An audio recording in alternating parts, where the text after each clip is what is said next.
Bom, quando algum aluno meu começa comigo, nós fazemos uma estratégia e a pergunta sempre é: quantas calorias será que eu preciso eliminar para poder perder 1 quilo de gordura? Será que é a mesma quantidade que a gordura em 1 quilo tem de calorias? Será que segue essa regra? 1 quilo de gordura é tantas calorias, então eu preciso perder tantas. Vamos lá, então já clica no gostei, se inscreva no canal, porque quando a gente vai estruturar uma boa dieta, normalmente a gente costuma utilizar 500 calorias de déficit calórico. Portanto, semanalmente teríamos por volta de 3.500 calorias, lembrando que um desses dias normalmente ele não fica em déficit calórico por causa da refeição livre, que é importante que tenha na sua dieta. Inclusive falei bastante disso no meu curso de dieta, do zero a montar a sua dieta. Vamos assumir essas 500 calorias de déficit diárias que vão dar 3.500 semanais. Vamos assumir dessa maneira. Nessa matemática, estima-se a perda de 1 libra semanal, que é mais ou menos 500 gramas, meio quilo. Se quiser ser muito preciso, 450 gramas. Essa regra, ela vem lá dos anos 50. Max, ele mediu, que é o nome do pesquisador, 1 quilo de gordura. Isso energeticamente representa 7.700 calorias. Então, nessa matemática básica aqui, eu precisaria de pelo menos 2 semanas para eliminar 1 quilo de gordura corporal. Bom, o que sabemos é que a gordura ela tem por volta de 9,5 calorias para cada grama. Só que o que o pessoal esquece é que o tecido adiposo ele também tem na sua cadeia proteínas. E não só proteína, líquido também. Então esse 1 quilo ele não é só de gordura. Temos proteína e líquido. Por isso que 1 quilo de tecido adiposo, de gordura do tecido adiposo, foi estimado 7.700 calorias. Só que Max, lá na década de 50, vale lembrar, então dá para perdoar ele, nessa teoria ocorrem-se 2 falhas. O primeiro de tudo, que é o que você já deve estar imaginando, tudo bem, vou fazer uma boa dieta, já comprei o curso de dieta do Leandrão, 500 calorias de déficit calórico, mas mesmo assim, não garante que eu vou perder só gordura corporal nessa 1 semana ou no tempo que for analisado. A gente sabe que tem outras perdas envolvidas. Nós podemos perder de parte magra mais ou menos 25%. Aí você vai dizer, Leandrão, é muita quantidade. Não, mas só uma parte é massa muscular. Então a gente pode perder esse peso magro, mas, por exemplo, perder glicogênio muscular, que são as cadeias de glicose que estão estocadas dentro do músculo. Ela dá um enchimento para o músculo, mas ela não é miofibrila. Quando você tira o carboidrato da dieta, o corpo busca dali, e até mesmo numa bioimpedância, que tem um vídeo só sobre bioimpedância aqui, lembra de procurar dentro do Twin Mais Tema quando você tiver qualquer dúvida, para você ver como você pode se enganar ali, aponta uma perda de massa muscular. Isso é muito comum.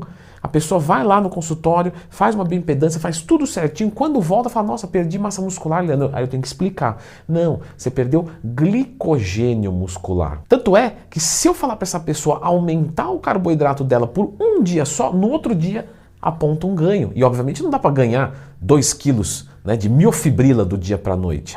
Então você tem um aumento do enchimento do músculo. Lembrando que essa estimativa também depende muito, tá, pessoal? Tem gente que começa a fazer uma boa dieta, um bom treino e ganha massa muscular mesmo com déficit calórico. Por quê? Porque às vezes a retenção de glicogênio dele era tão ruim, porque ele era sedentário, que aí apontou um ganho. Às vezes o ganho de massa muscular foi maior do que a perda pequena de glicogênio, que o músculo era pequenininho. Principalmente isso acontece muito nos iniciantes. Usuários que estão usando substâncias diferenciadas, você sabe, vão ter um quadro diferente. O homem e a mulher é diferente, O homem consegue manter mais massa muscular, ganhar mais massa muscular. A idade vai importar. Mas, concluindo esse primeiro erro, o nosso segundo erro. Quando a gente perde peso, acontecem algumas adaptações fisiológicas, que é chamado de termogênese adaptativa. Termocalor, gênico geração. Geração de calor a partir de calorias. Adaptativa. Então eu diminuí a minha quantidade de ingestão, comecei a perder peso. O que o corpo quer fazer? Não vou deixar ele morrer.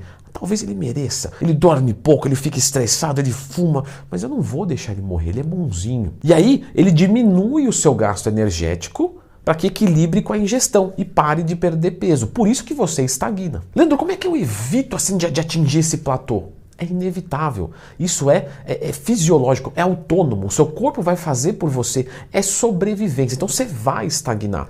Por isso que você precisa de algumas estratégias nutricionais para continuar perdendo peso. Como, por exemplo, não começar com o déficit calórico muito baixo, porque depois você vai ter que tirar de novo.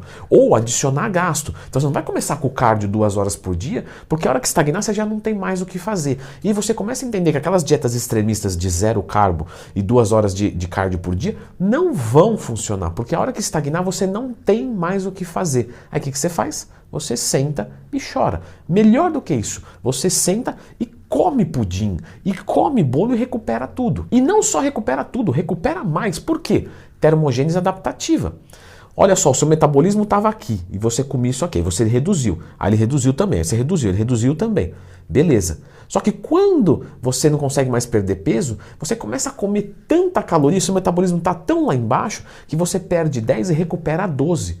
Por isso que não adianta extremismo na dieta. Você não vai sustentar o emagrecimento. Então quer dizer que quando você estagnar, você tem que reduzir mais ainda. E aí essa matemática muda, porque o déficit calórico começa a ficar, ainda que metabolicamente o mesmo, você está ingerindo menos comida. Então o déficit calórico em relação ao que deveria ser o seu metabolismo numa situação normal, sem agressão à vida, sem déficit calórico, ele é muito maior. Porque se eu comecei com 500 e está gerando perda de peso, eu não perdi massa corpórea o suficiente para reduzir mais 500.